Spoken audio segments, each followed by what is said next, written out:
আসসালামু আলাইকুম everyone, welcome back to my another new blog. আপনারা সবাই কেমন আছেন? আশা করি ভালো আছেন। আমরা আল্লাহর রহমতে আপনাদের দোয়াতে সবাই খুব ভালো আছি। আজকে 27শে রমজান। 27শে রমজান তো আমাদের সবারই কাছে একটুখানি স্পেশাল হয়, তাই জন্য আজকে আমি দুটো স্পেশাল রেসিপি আপনাদের সঙ্গে শেয়ার করব। সাথে আমি একটুখানি শপিং করতেও গেছিলাম, সেটাও ব্লগে দেখাবো ইনশাল্লাহ। আর যেহেতু আলবিদা জুম্মাও ছিল সাথে, তো সকাল সকাল উঠে গেছিলাম। আমি আজকে একটু অন্য দিনের থেকে তাড়াতাড়ি উঠেছিলাম। উঠে দুদিন ধরে আমার এই জুতোর একটা এনে রাখা আছে, কিন্তু পরিষ্কার করা জুতোগুলো ভরা হচ্ছে না। তাই ভাবলাম যে সবার আগে এই কাজটাকেই কমপ্লিট করে নিই, কেন কি ঘরের ভেতর অনেক জুতো পড়ে আছে, সেগুলোর জন্য দেখতেও নোংরা লাগছে। কিছুদিন পর 2-1 দিনের মধ্যে ঈদও হবে, তো আমার জুতোর একটা মুছে সব জুতোগুলো আমি ভেতরে ভরে নিয়েছি। ভরে আমার কাছে আপনারা দেখেছেন মনে হয় আসানসোলে এই গাছটা ছিল, ওখান থেকে নিয়ে চলে এসেছি। ওখানে শুধুই বেকার পড়ে আছে, তো ভাবলাম এখানে জুতোর র্যাকের পাশে রেখে দিই, ভালো লাগবে দেখতে একটুখানি। আর এখানে ন্যাচারাল প্ল্যান্ট রাখলাম না, কেন কি এখানের ওয়েদারটা ওরকম নয়, আলো হাওয়া কিছুই আসে না। এখানে যে পিছনে জানলাটা দেখছেন, ওই জানলাটা দিয়েও মানে খোলা যায় না, জানলাটা সিল্ড। আর ওই সাইড আমার হাজব্যান্ডের জুতোটা রেখেছি, কেন কি ও সবসময় পরে যাতায়াত করে, ওই জন্য ওটা বাইরেই রেখেছি।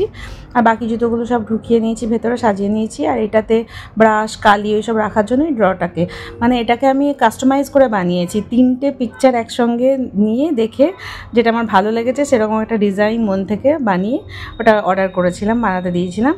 তারপরে যাই হোক আমি ঘরে ঢুকে গেলাম, ঢুকে নিয়ে এটা অনেকক্ষণ পরের টাইম। তারপরে নামাজ হয়ে গেছে, কোরআন শরীফ পড়া সব হয়ে গেছে। তারপরে রান্নাঘরে ইফতারি বানাতে এসেছি। এসেই ফার্স্টে আমি একটুখানি পানি গরম করতে দিয়ে দিলাম। ফার্স্টে যেগুলো রেডি করার থাকে সেগুলো রেডি করে নিচ্ছি। আর আমন্ডটা একটু ভিজিয়ে নিলাম, কেন কি আজকে দারবারি চিকেন করব আর টার্কিশ ব্রেড বানাবো, তো দারবারি চিকেনে এই আমন্ডটা লাগবে। এটা যদি আরও আগে থেকে ভিজিয়ে রাখতে পারতাম তাহলে ভালো হতো, কিন্তু আমি সকালবেলায় ভুলে গেছিলাম ভেজাতে। 1 ঘন্টায় মোটামুটি ভালোই ভিজে যাবে। তারপর এখানে আমি ইস্টটাকেও ফরম্যান্ট করার জন্য দিয়ে দিচ্ছি। আমি এখানে 3 টিস্পুন মতন ইস্ট ইউজ করেছি, আর ইনস্ট্যান্ট ইস্ট ইউজ করেছি। ইস্ট সবসময় একটু ভালো কোম্পানি নেওয়ার চেষ্টা করবেন, তাহলে আপনি যে জিনিসটা মেহনত করে বানাচ্ছেন সেটা প্রপারলি তৈরি হবে। তারপর এখানে আমি 4 টিস্পুন মতন চিনি নিয়ে নিয়েছিলাম, আর হালকা গরম পানি নিয়ে নিয়েছিলাম 1/2 কাপ মতন। দিয়ে ওটাকে আমি ভালো করে মিলিয়ে নিয়ে এক সাইডে রেখে দিলাম, ঢেকে রেখেছিলাম। ওটা ফরমেন্ট হতে তো 5-7 মিনিট টাইম লাগবে, তো ততক্ষণে আমি ভাবলাম যে এটা করে নিই, মানে ময়দাটাকে মেপে নিই। আমি এখানে নিয়েছিলাম ময়দা 3.5 কাপ মতন, আর একটা মানে চালনি দিয়ে চেলে নিয়েছিলাম অবশ্যই, আর 1 টিস্পুন মতো নুন নিয়েছিলাম। 3.5 কাপটা যদি ওজনে করেন তাহলে 750 গ্রাম মতন হবে। আর এই পরিমাণ ময়দা দিয়ে 8খানা টার্কিশ ব্রেড তো আরামসে তৈরি হয়ে যায়। আচ্ছা, আমি যতক্ষণ ময়দাটা চালছি ততক্ষণ আপনাদের যদি ভিডিওটা এতদূর দেখে নিয়েছেন তাহলে প্লিজ একটা লাইক করে দেবেন। আপনারা লাইক করলে আমি অনেক খুশি হয়ে যাই, আর নেক্সট ভিডিও বানাতেও আমার ভালো লাগে তখন। আর যদি খুব ভালো লেগে থাকে গোটা ভিডিওটা দেখেন তাহলে অবশ্যই চ্যানেলটা সাবস্ক্রাইব করে দেবেন। যাই হোক, এতক্ষণের মধ্যে আমার ইস্টটা ফার্মেন্ট হয়ে গেছে, খুব জলদি হয়ে যায়। 5-7 মিনিট টাইম, মানে 5-7 মিনিটই টাইম লাগে, ওর থেকে বেশি লাগে না। তারপর এখানে আমি 2 টেবিল স্পুন মতন অলিভ অয়েল নিলাম, ওটাও এতে মিক্স করে নিলাম। আমি এখানে অলিভ অয়েল ইউজ করেছি, আপনাদের কাছে যদি ঘরে না থাকে তাহলে অবশ্যই আপনি ঘরে রান্না তেল দিয়েও করতে পারেন, কোনো সমস্যা হবে না। এরপরে মিক্সারটা পুরোটাই ঢেলে নিয়েছিলাম, ঢেলে ময়দাতে মাখিয়ে নিলাম ভালো করে।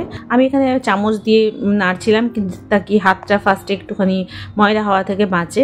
তারপর ওই যে মিক্সারটা ঢেলেছিলাম তারপরেও আমার একটু পানি দরকার হয়েছিল, যেটা আমি হালকা সুষুম গরম পানি ইউজ করেছিলাম।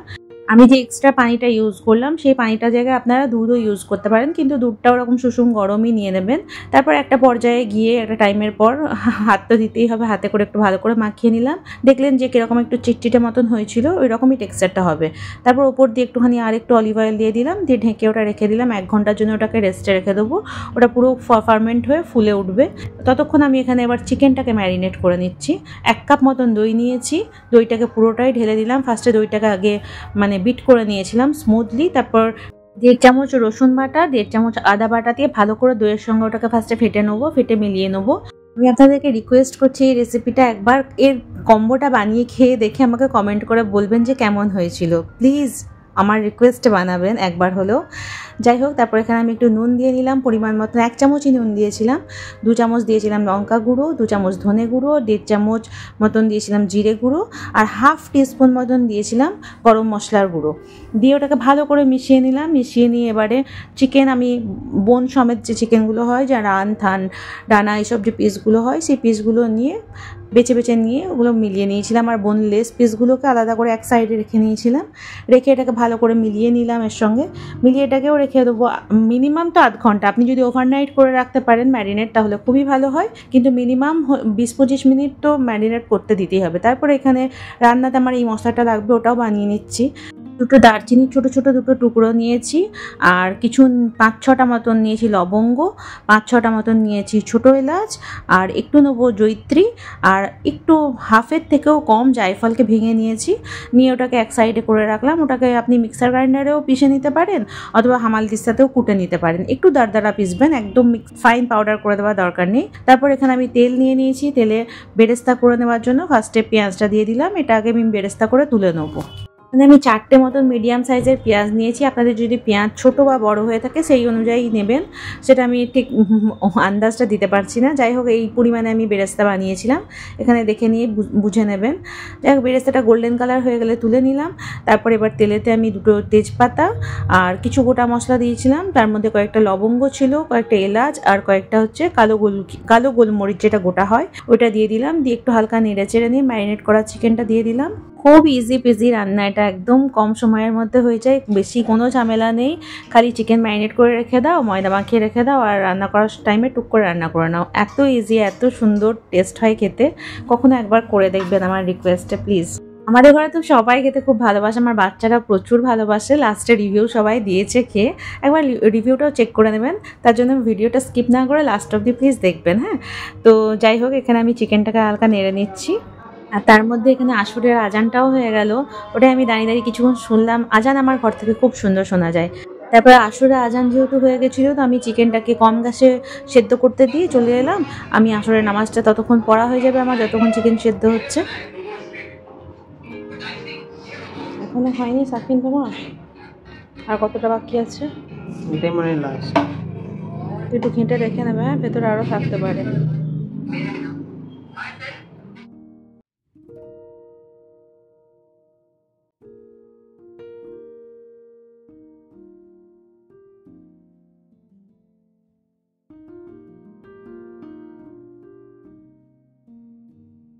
নামাজ পড়া হয়ে গেলে আমি আবার ছুটে ছুটে কিচেনে চলে এসেছি, কেন কি 10-15 মিনিট টাইম তো পেরিয়ে গেছে। এসেই আমি ঢাকনাটা খুলে আগে দেখে নিলাম, দেখলাম চিকেন তো সেদ্ধ হয়ে গেছে। এবার বাকি প্রসেসিংগুলো সব করতে হবে। যে মশলাটা আমি বানিয়ে রেখেছিলাম ওটা মিক্সার গ্রাইন্ডারে আমি পিষে নিয়েছিলাম, নিয়ে তারপর ওটাকে দিয়ে দিলাম। আর এখানে বেরেস্তাটাও দিয়ে দিয়েছিলাম। বেরেস্তাটা ফার্স্ট টাইম ভাবলাম যে অর্ধেক দিই, তারপর বললাম না গোটাটাই দিয়ে দিই, গোটাটাই লাগবে মনে হচ্ছে, ঠিক গোটাটাই ঢেলে দিলাম। যাই হোক তারপরে এখানে ক্রিম দিলাম, একটুখানি ফ্রেশ ক্রিম ছিল আমার কাছে, 4 থেকে 5 টেবিল স্পুন মতন দিয়েছিলাম। আর যদি ফ্রেশ ক্রিম না থাকে ঘরে, তাহলে দুধের মালাইটাকেও নিয়ে আপনারা অবশ্যই দিয়ে দিতে পারেন, একই ব্যাপার। এরপর আমি ওটাকে ভালো করে নেড়ে মিলিয়ে নিলাম। মেলাতে মেলাতে মনে পড়লো যে আরে আমি তো আমন্ডটা যেটা বেটে রেখেছিলাম সেটা তো দিতেই ভুলে গেছি। আমন্ডটাকে একটুখানি গোটা গোটা করে বেটেছি, মানে পুরো একদম পেস্ট করে দিয়ে নেই, একটু একটু মুখে ঠেকলে খুব ভালো লাগে খেতে। তারপরে ওটাও দিয়ে দিলাম, দিয়ে ভালো করে একসাথে নেড়ে নিলাম। নেড়ে এবার এটাকে ঢাকনা দিয়ে আমি কিছুক্ষণ বসিয়ে রাখবো। তো জন্য আমি গ্যাসটাকে ট্রান্সফার করে দিলাম, কেন কি এবার আমার রুটিটাও শেখার টাইম হয়ে এসছে। আর হ্যাঁ, আপনি যেরকম ঝোল খাবেন সেরকম পানি মেলাবেন। আমি এখানে অল্প হাফ কাপ মতন পানি মিলিয়েছিলাম, বেশি পানি দিইনি। আর নুন দিতে ভুলে গেছিলাম, নুনটা তখন কেন কি চিকেন ম্যারিনেশনে 1 চামচই নুন দিয়েছিলাম। তারপরে যে এত কিছু আমি মেলালাম, আমন্ড, তারপরে বেরেস্তা, অনেক মশলাও দিলাম, এইসব কিছুর জন্য একটুখানি ফিকে পড়ে যাবে, ওর জন্য আবার আরেকটুখানি নুন দিলাম। এরপর এখানে আমি যে ময়দাটাকে মাখিয়ে রেখেছিলাম সেটা খুলে দেখলাম পুরো ফুল হয়ে গেছে। আর এখানে এই ঘুষিটা মারতে খুব মজা লাগে, যখন এই ঘুষিটা মারি না আর ভেতরের হাওয়াটা বেরিয়ে যায়, খুব মজা লাগে এই স্টেপটা করতে, আমার ফান লাগে খুব। যাই হোক তারপর এখানে একটু ময়দা ছিটিয়ে নিয়ে ওটাকে ভালো করে মাখিয়ে নিলাম, কারণ কি চিটচিটে ছিল একটুখানি। তো ওটাকে ভালো করে মাখিয়ে নিয়ে এবার একটা শেপ দিয়ে, বড় ডোয়ের একটা শেপ দিয়ে ওটাকে আমি সমানভাবে কেটে নিচ্ছি, কিন্তু সমান হয়নি। যাই হোক 8টা টুকরো করেছিলাম, কোনোটা ছোটো হয়েছিল, কোনোটা একটু বড় হয়ে গেছিলো। ওটা কোনো সমস্যা নয়, কেউ ছোটো বড় রুটি খেয়েছে। তারপর এখানে গোল গোল ময়দার গোলাগুলোকে বানিয়ে নিলাম। বানিয়ে নিয়ে দেখলাম 8টা হয়েছে। 8টাকে আমি আবার রেস্টে রাখলাম, আবার কিছুক্ষণ 5 মিনিটের মতন রেস্টে রেখেছিলাম ঢেকে, তাহলে আরেকটু ফুলে উঠবে। ততক্ষণ আমি এদিকে চিকেনটা দেখতে চলে এসেছিলাম। চিকেনটা খুলে দেখলাম একদম প্রায় অলমোস্ট হয়েই এসছে। তখন আমি উপর থেকে একটু কেওড়া জল দিয়ে দিলাম, 2 টেবিল স্পুন মতন দিয়েছিলাম। এটা পানি ছিল বলে, কেওড়ার পানি ছিল বলে ওর জন্য 2 টেবিল স্পুন দিয়েছিলাম। আপনারা যদি এসেন্সটা ইউজ করেন তাহলে অবশ্যই ওটা একটু কম দেবেন, 1/4 টিস্পুন দেবেন। ওটা অল্প দিলেই হয়ে যায়, কেন কি ওর স্মেলটা অনেক স্ট্রং থাকে। তো এখানে দেখুন আমার রুটিগুলোর ডোগুলো কত সুন্দর ফুলে গেছে, এক একটা গোলা। তো এটাকে আমি বেলে সেঁকে নেবো। ওর জন্য আমি এক সাইডে তাওয়া চাপিয়ে দিয়েছি, গরম করতে দিয়ে দিয়েছি, একদম লো ফ্লেমে গরম করতে দিয়েছি। আর এদিকে আমি রুটিটাকে বেলে নেবো। রুটিটা একদম পাতলা করে নেবেন না, হ্যাঁ, মিডিয়াম একটু থিক রাখবেন, খুব বেশি মোটাও নয় খুব বেশি পাতলাও নয়। এই যে থিকনেসটা ঠিক এরকম হবে। তারপর এটাকে আমি তাওয়াতে দিয়ে দিলাম, দিয়ে লো ফ্লেমেই সেঁকবো, একদম হাই ফ্লেমে সেঁকবেন না, এটা তাহলে পুড়ে যাওয়ার চান্স আছে। এই যে এরকম লাল লাল করে সেঁকে নেবো, খুব সুন্দর ফুলে ওঠে, একদম সফট হয়। 2 নম্বরটাও আমার সেঁকা হয়ে গেছে। তারপর সব কটা সেঁকা হয়ে গেলে পরে এটা আমি ওপর দিয়ে একটু বাটার, আর আমার কাছে তো পার্সলে ছিল না, তো আমি ধনেপাতা কেটে দিয়েছি। আপনার কাছে যদি পার্সলে লিভ থাকে, ধনেপাতার মতনই দেখতে হয় ওটাও, তো ওটা দিয়ে দিতে পারেন। আর আমার কাছে ছিল না বলে আমি ধনেপাতা দিয়েছিলাম। আর তার উপর দিয়ে একটুখানি চিলি ফ্লেক্স দিয়ে দিয়েছিলাম, দিয়ে পরপর সব কটা সার্ভ করে নিয়েছিলাম। এই যে দেখুন কত সুন্দর লাগছে দেখতে, আর খেতে তো অসাম টেস্ট হয়। যাই হোক, ততক্ষণ আমার চিকেনটাও এদিকে হয়ে গেছিলো। 5 মিনিট আমি দমে রেখেছিলাম, তারপরে 5 থেকে 10 মিনিট মতন। তারপরে এটাকেও সার্ভ করে নিচ্ছি একটা বলে।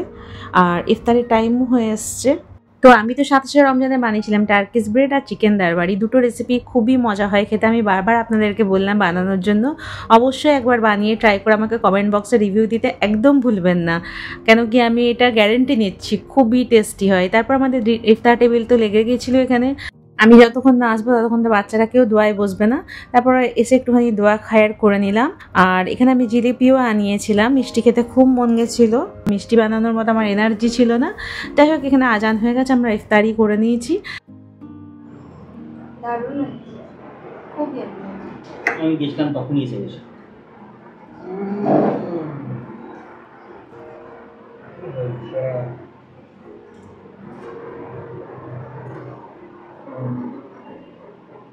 ঠান্ডা পানি দরকার ছিল রে, গ্লাস কিনছে,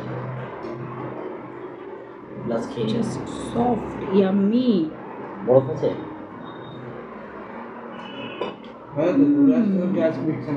পানি খাওয়া হচ্ছে। দারুণ দারুণ, মশাম মশাম মাশাআল্লাহ। তাহলে আপনারা অবশ্যই ট্রাই করবেন একবার, হয়ে রেসিপি খুবই সফট হয় এটা। আমি আগেও বানিয়েছি ব্রেডটা। নরম তুলে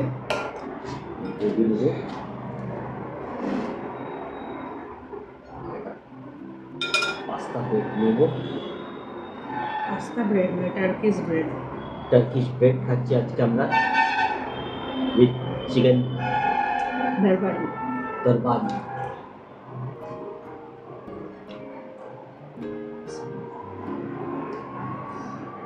দুটোই খুব ইজি রেসিপি, খুবই মজার। সুপার সুপার গাইস, হেভি হয়েছে। 1 নম্বর কেমন হয়েছে বলতো আকরাম খেয়ে? একদম মাশাআল্লাহ হয়েছে। মাশাআল্লাহ হয়েছে না? এবং এটা কি আফগানি ব্রেড? না না, টার্কিশ ব্রেড। টার্কিশ ব্রেড আর্তুগন কাজের মতো হয়েছে। খুব সুন্দর হয়েছে guys, very beautiful, heavy soft ball. আমি এটা আগেও বানিয়েছি, এটা ফার্স্টবার নয়, কিন্তু আজকে রেসিপিটা শেয়ার করেছি। রুটির থেকেও ভালো লাগে। হ্যাঁ, রুটির থেকেও ভালো লাগে খেতে এটা।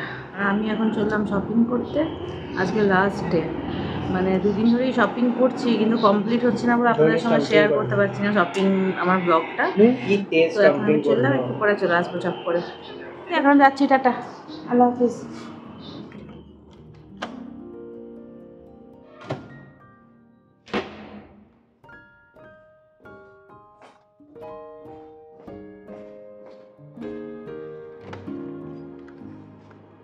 সাফুন, ও সাফুন, আমি ফোনটা নিতে ভুলে গেছি।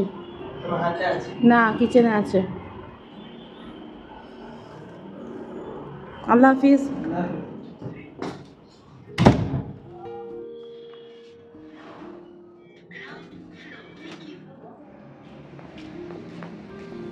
ঈদের জন্য সব সাজিয়ে দিয়েছে এগুলো।